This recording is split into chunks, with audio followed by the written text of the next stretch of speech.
Salam SN, salam kompak selalu. Dan ketemu lagi dengan saya, Agus Harizal Alwi Hikmat, pemimpin redaksi Suara Nusantara dan koran sn.com. Hari ini kita ulas berita, Ded, ya? Iya. Dan hari ini kita masuk edisi ke-230, Minggu 29 September 2024. Ded, ya? Dan kita apresiasi dan mengucapkan terima kasih tak terhingga untuk penonton Lisa SN, Ded, ya? Karena setiap tayangan ulas berita itu penontonnya itu ribuan. Ya.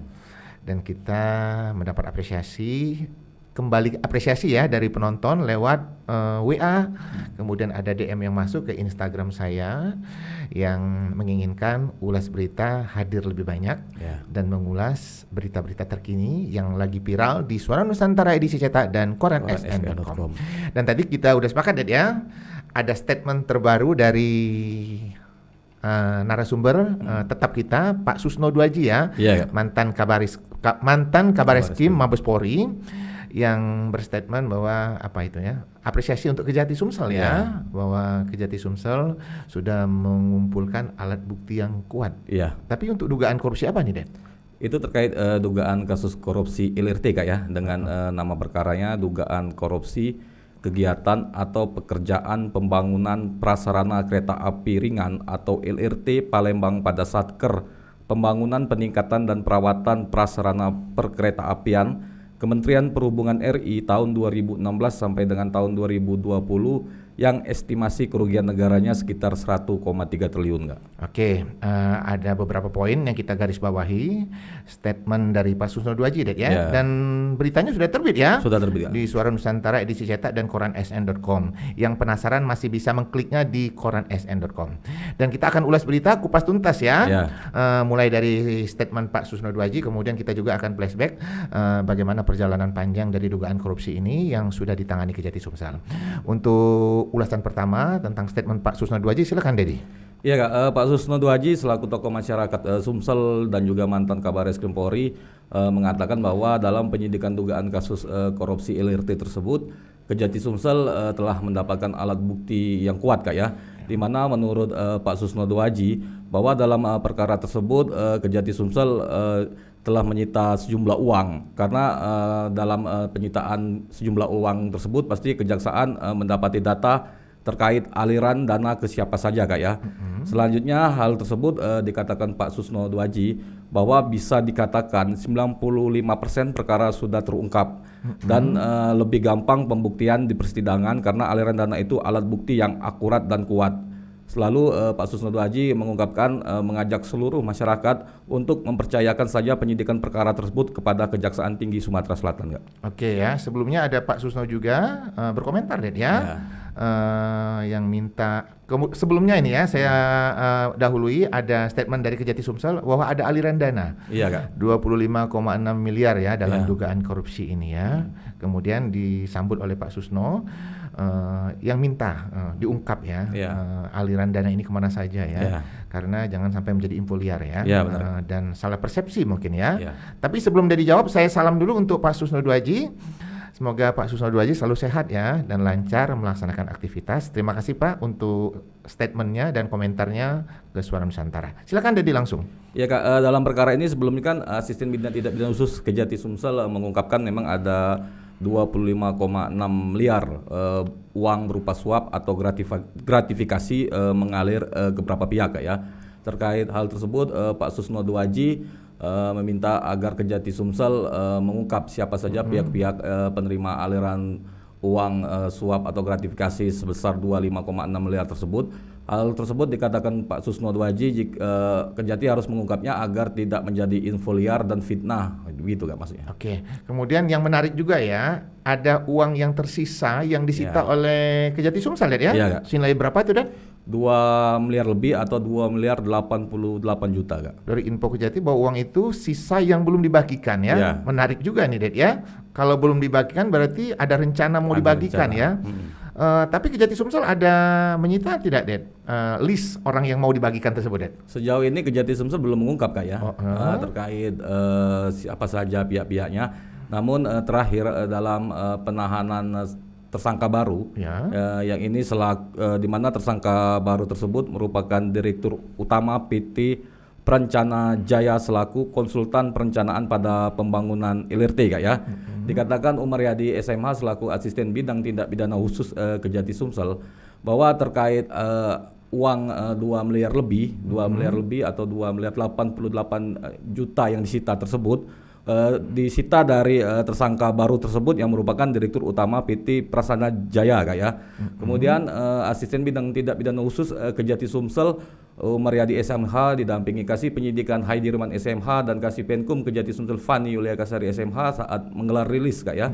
Penahanan tersangka tersebut juga mengungkapkan bahwa dari aliran uang 25,6 miliar yang diungkap pada penahanan sebelumnya diungkapkan asisten bidang pidana khusus Kejati Sumsel bahwa mengalir kepada ketiga tersangka yang merupakan pihak dari PT Waskita Karya Tbk Kak ya, di mana ketiga tersangka tersebut dikatakan Umar Yadi, ya ini Kepala Divisi 2 PT Waskita Karya Tbk, kemudian Kepala Divisi Gedung 2 PT Waskita Karya Tbk, lalu Kepala Divisi Gedung 3 PT Waskita Karya Tbk.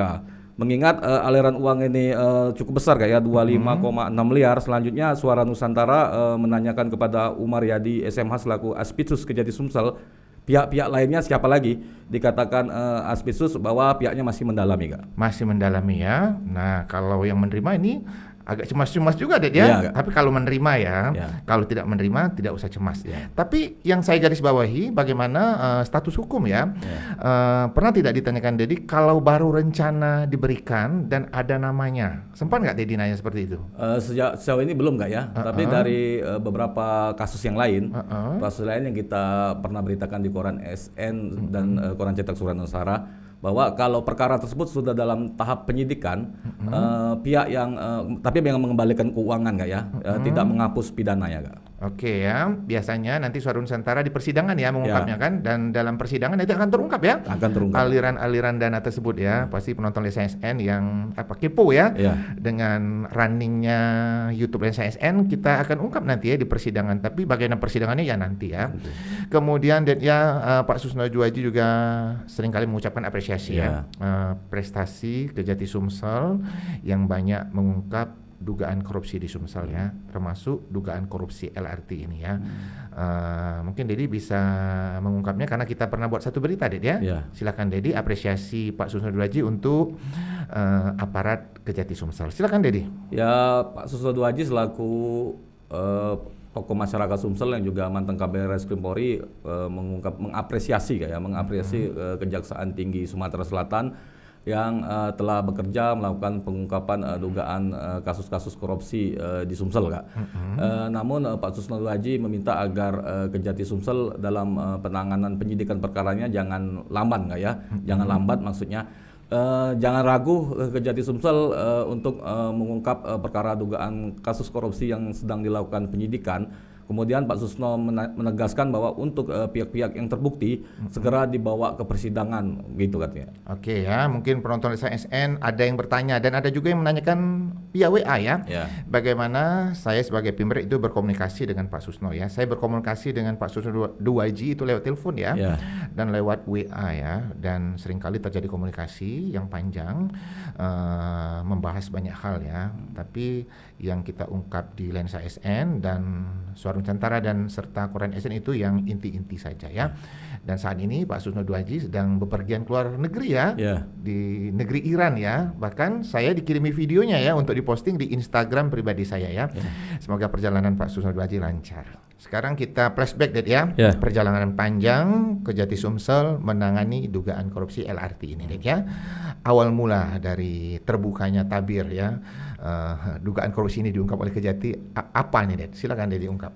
Oke, dugaan kasus korupsi LRT ini bermula dari Kepala Kejaksaan Tinggi Sumatera Selatan Dr. Yulianto SMH yang saat itu menggelar rilis di Kejaksaan Tinggi Sumsel bahwa mengatakan bahwa saat kala itu Kejati Sumsel sedang menangani suatu perkara dugaan kasus korupsi yang kerugian negaranya sebesar 1,3 triliun. Kemudian saat ditanya terkait perkara tersebut apa nama perkaranya, ketika itu Kejati Sumsel masih merahasiakan Kak ya, di mana dikatakan Kejati Sumsel tunggu saja. Selanjutnya dalam berjalannya waktu Suara Nusantara mencoba mencari konfirmasi Kak ya terkait Kekasih Penkum Kejati Sumsel Fani Yulia Kasari SMH. Namun ketika itu belum diungkap bahwa perkara tersebut perkara LRT Kak ya. Selanjutnya dari informasi yang kita himpun di lapangan bahwa dugaan kasus yang 1,3 triliun disebut oleh Kepala Kejaksaan Tinggi Sumatera Selatan adalah dugaan kasus korupsi LRT Kak. Namun ketika itu perkaranya masih dalam penyelidikan sehingga kita mengkonfirmasi lagi kepada Kasih Penkum dan beliau membenarkan bahwa masih dalam tahap proses penyelidikan. Jadi belum bisa diekspos ke media maksudnya Kak.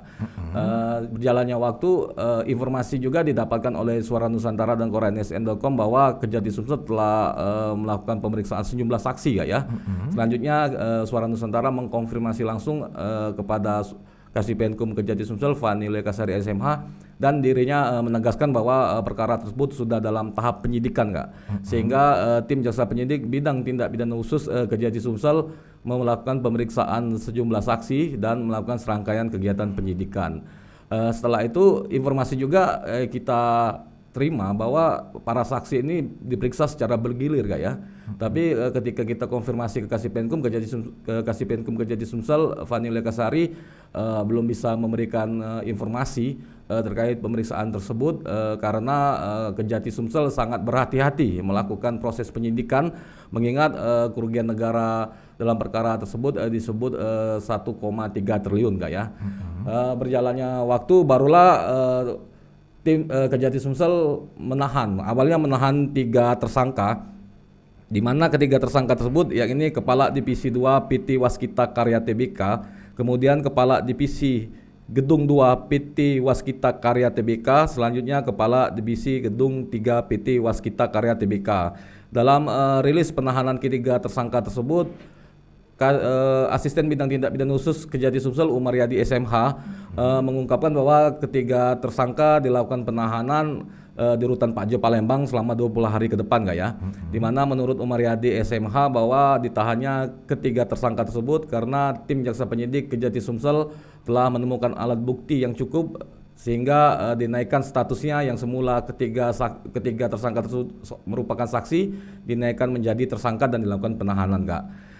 Lalu baru-baru ini yakni pada Kamis malam 26 September 2024 Kejati Sumsel kembali menahan satu orang tersangka, di mana tersangka baru tersebut yakni selaku Direktur Utama PT Perencana Jaya selaku konsultan perencana pada pembangunan LRT. Oke Ded ya, sebagai host Lensa SN saya sering dihubungi penonton Lensa SN ya. Pak Agus, bagaimana modus dari korupsi tersebut ya? Ini kayaknya penonton Lensa SN penasaran dengan modus ya, modus korupsi dari berita-berita yang kita ulas. Nah kalau modus dugaan korupsi LRT itu sudah diungkap Kejati Sumsel Ded ya? Sudah Kak. Apa itu Ded? Silakan. Ya modus tersebut diungkap oleh Kejati Sumsel melalui Umaryadi SMH selaku Aspitsus Kejati Sumsel Kak ya, di mana modus tersebut disampaikannya saat menahan 3 tersangka yang merupakan pihak PT Waskita Karya Tbk Kak ya, di mana dikatakan Umaryadi SMH bahwa dalam perkara tersebut adanya pemberian suap atau gratifikasi Kak ya, di mana suap dan gratifikasi tersebut mengalir ke beberapa pihak yang ini berjumlah 25,6 miliar, di mana suap dan gratifikasi ini terkait perencanaan pada pembangunan LRT ya. Selanjutnya dikatakan Umaryadi SMH bahwa tim jaksa penyidik bidang tindak pidana khusus Kejati Sumsel juga menyita 2 miliar 88 juta berupa uang suap atau gratifikasi yang belum didistribusikan kepada beberapa pihak. Kemudian saat menahan tersangka baru yang merupakan Dirut PT Perencana Jaya selaku pihak konsultan perencana, Aspitsus Kejati Sumsel saat kita menanyakan apa modus terkait tersangka baru itu Kak ya, menurut Umaryadi SMH bahwa tersangka baru tersebut memiliki modus pihak yang mendistribusikan sejumlah uang kepada 3 tersangka yang sebelumnya yang merupakan pihak dari PT Waskita Karya Tbk Kak. Jadi penonton SN itu modusnya ya. Tapi kalau dalam kehidupan sehari-hari kita juga harus amati ya. Sering juga kalau dalam pergaulan nih kita ngobrol santai itu sering kali orang itu modus ya kepada kita ya. Jadi kita dalam pergaulan juga hati-hati. Dalam pergaulan ada juga sering orang yang modus ya, modus dengan segala macam cara untuk memuluskan tujuannya. Itu santai ya, itu tambahan dari saya ya, tidak ada hubungannya dengan berita ulasan kita. Menarik Ded ya, mengupas tuntas dugaan korupsi LRT ini ya, dan sudah 4 tersangka ya yang ditetapkan Kejati Sumsel dan sudah ditahan di LP Pak Jo ya. Kemudian dalam penahanan tersangka keempat ya. Kebetulan Dedi ada di lapangan Ded ya. Iya, Kak. Dan itu malam hari Ded ya. Pukul berapa itu Ded? Malam hari Kak, sekitar pukul 8 ya, sekitar jam 8 malam atau 20.00 lebih lah gitu. Dan beritanya sudah diterbitkan di koran sn.com ya, dan Suara Nusantara edisi cetak. Kemudian ada juga video ya, dan dalam video itu Dedi sempat menanyakan kemana saja uang itu mengalir. Dijawab tidak sama tersangka itu Ded? Oleh tersangka tersebut tidak dijawab Kak ya, dia hanya diam dengan dikawal oleh petugas kejaksaan, di mana saat itu kan tersangka yang merupakan Direktur Utama PT Perencana Jaya yang ditetapkan sebagai tersangka turun dari lantai 6 bidang tindak pidana khusus Kejati Sumsel dengan menggunakan lift, dan tampak terlihat tersangka tersebut menggunakan rompi dengan tangan terbogol Kak ya. Dengan tangan terbogol. Setelah itu Suara Nusantara yang ada di lokasi menanyakan kemana saja aliran uang 1,3 triliun dalam perkara tersebut, dan tersangka tersebut hanya diam, lalu digiring oleh petugas kejaksaan masuk ke mobil tahanan yang telah terparkir, selanjutnya dibawa ke rutan Pak Jo Palembang Kak. Oke, yang penasaran dengan cerita video ini bisa mengkliknya di Instagram pribadi saya ya. Silakan ya di follow ya, sambil promosi untuk Instagram saya ya, dan di TikTok pribadi saya ya. Oke, lanjut lagi kita Ded ya. Suara Nusantara dan koran sn.com sempat menanyakan Ded ya, bagaimana penanganan dugaan korupsi ini selanjutnya ya, dan dijawab oleh Kejati waktu itu penyidikan masih dilakukan ya, dan melakukan sejumlah saksi. Nah Ded ya, karena LRT ini dibangun di Sumsel, tentu orang bertanya-tanya ya, apakah ada keterlibatan pejabat di Sumsel ya. Dan kita berdoa tidak ada ya. Tapi Suara Nusantara sempat menanyakan ya, daripada kita penasaran dan kepo yang tidak karuan, lebih baik kita tanyakan dan kita buat berita Ded ya. Dan beritanya sudah terbit. Nah Dedi akan mengulasnya. Silakan Dedi. Ya Kak, terkait hal tersebut kita menanyakan kepada Asisten Bidang Tindak Pidana Khusus Kejati Sumsel Kak ya. Mengingat dalam perkara ini kan 4 tersangka yang ditetapkan dan ditahan oleh Kejati Sumsel, belum ada pihak dari pemerintah daerah Provinsi Sumsel Kak ya, dan juga pihak Dishub Sumsel.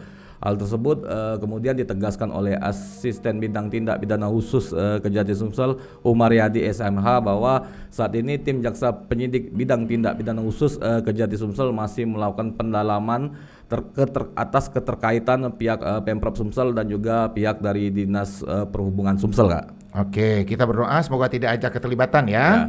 Karena kita sedih juga ya kalau ada keterlibatan dari pihak dari Sumsel ya. Dan kita cukup prihatin ya, di tengah megahnya pembangunan LRT di Palembang yang sudah beroperasi sekarang ini ya.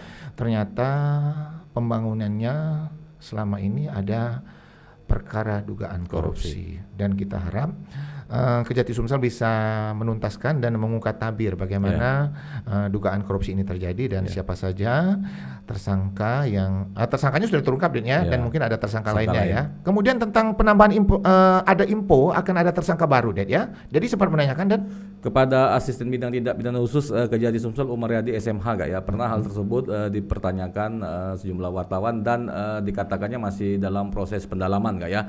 Kemudian kita Suara Nusantara mencoba menanya kepada Kasipenkum Kejati Sumsel Fani Yulia Kasari SMH. Dikatakan Fani Yulia Kasari SMH selaku Kasipenkum bahwa hingga kini pendalaman penyidikan masih dilakukan oleh Kejati Sumsel Kak ya. Bahkan Fani mengungkapkan bahwa terkait kerugian negara dalam perkara tersebut, estimasi kerugian negara cukup besar, 1,3 triliun, sehingga untuk pengembangan penyidikan tidak menutup kemungkinan akan dilakukan oleh Kejati Sumsel. Mengingat untuk 4 tersangka yang saat ini ditetapkan baru pada saat proses perencanaan LRT. Oke ya, kalau bicara tentang hati-hati penanganan dugaan korupsi ini ya. Jadi saya teringat waktu statement Pak Susno sudah lama juga Ded ya, memberikan semangat kepada kinerja Kejati Sumsel ya untuk jangan takut mengungkap dugaan korupsi ini. Mungkin Dedi masih ingat berita itu, silakan. Iya Kak, Pak Susno Haji meminta agar Kejati Sumsel jangan takut untuk mengusut tuntas terkait dugaan kasus LRT yang menurut Pak Susno Duaji disebut kejaksaan kerugian negaranya 1,3 triliun lebih ya. 1,3 triliun maksudnya. Kemudian Pak Susno Duaji mengatakan bahwa perkara yang kerugian negara yang cukup besar tersebut telah menjadi perhatian masyarakat, warga masyarakat Sumsel. Dari itulah Pak Susno Duaji meminta agar Kejati Sumsel jangan ragu untuk menuntas sampai tuntas perkara dugaan kasus korupsi LRT tersebut ya. Oke, Det, ya sudah cukup panjang kita kupas tuntas ya. Ulas berita tentang dugaan korupsi LRT ya. Andai kata masih ada yang kurang, kita lanjutkan di edisi berikutnya. Untuk penonton Resa SN yang punya usulan tamu podcast yang kita undang atau ada berita-berita yang akan kita ulas di Ulas Berita, silakan hubungi redaksi SN ya. Bisa DM ke Instagram Koran SN. Dan tampaknya kita udah di ujung Ulas Berita, Det ya. Dan seperti biasanya di ujung Ulas Berita kita ada quotes ya. Dan quotes kita malam hari ini adalah, teruslah berbuat baik. Andai kata kebaikanmu dibalas dengan air tuba, tak masalah, karena hukum tabur tuai itu ada. Siapa yang menabur benih, dia akan menuainya. Jangan lupa untuk like, comment, share, dan subscribe kanal YouTube Lensa SN agar informasi menarik dari kanal YouTube ini tetap tersebar merata di bumi Sumatera Selatan. Demikian dari saya, salam SN, salam kompak selalu.